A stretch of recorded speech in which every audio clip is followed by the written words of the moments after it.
Dia dit agus fáilte go dtí Domhnach Beathach. Mar is sol gléibh tá an Gaeilge beo in Domhnach Beathach. Tá an áthasar an turas a thabhairt de tríomhán na Gaeilge ag Cill Chré. Mar sin ghlach sos lig de scí agus lean araon go dtí Scoil Marcaíochta Cill Chré. Anois a ráig linn.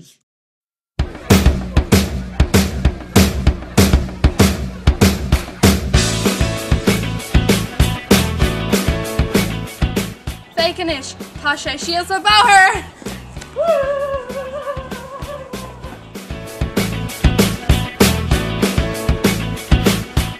Fáilte go dtí Scoil Marcaíochta Cill Chré.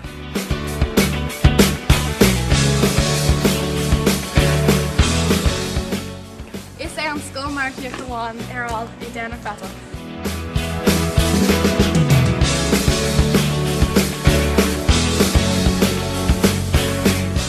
Is Cill Chré an Scoil Marcaíochta, tá sé go hínta. Tá an capalain agus na múntúirí ann.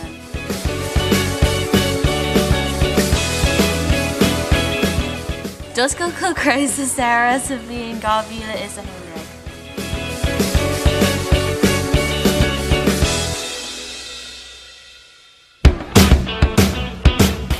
Anois tá mé an aice leis na sablaí.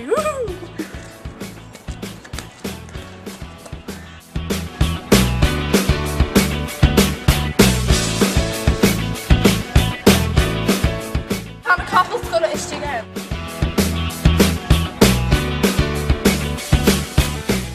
Agus cúpla capal chomh a bhainm na daoine eile.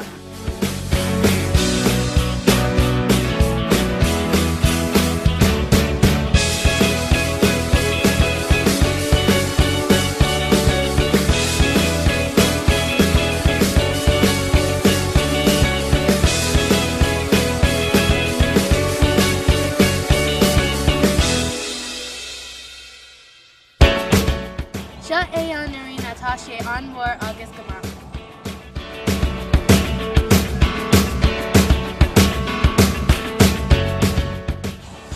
Bhíonn na captaine ar siúl an seo.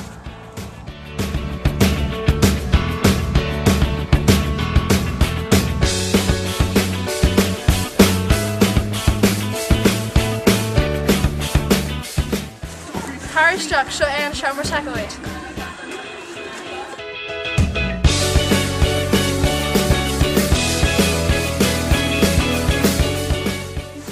Seo I leis díolais agus na hairí cuimidóir.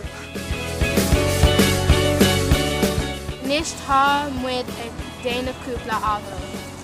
Cairríomh an seo gan saithí. Is mála mé mar tá sé Cógáir Domhnach agus tá sé an wa. Is málam na capal, is málam fai ceachtain an seo agus is málam blám. Ar go leor gur maith go le a am. Slán go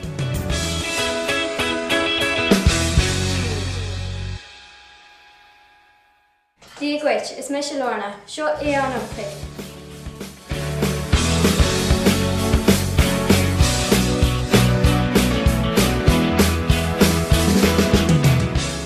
Is Alan an áite Cill Chré, díreach in acla Domhnach Beathach.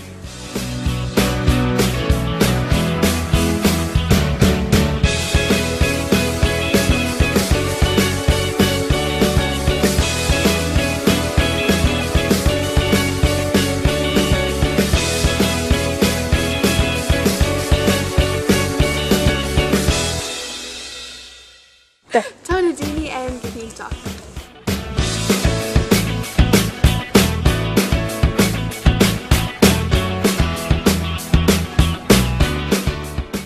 Tá ceanna ar aus.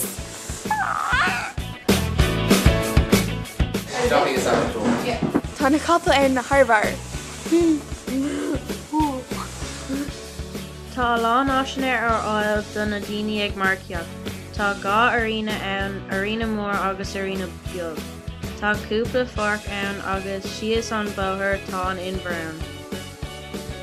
Tá sé go hálann, tá an bharc iontach agus is maith leis na capal an tuisce.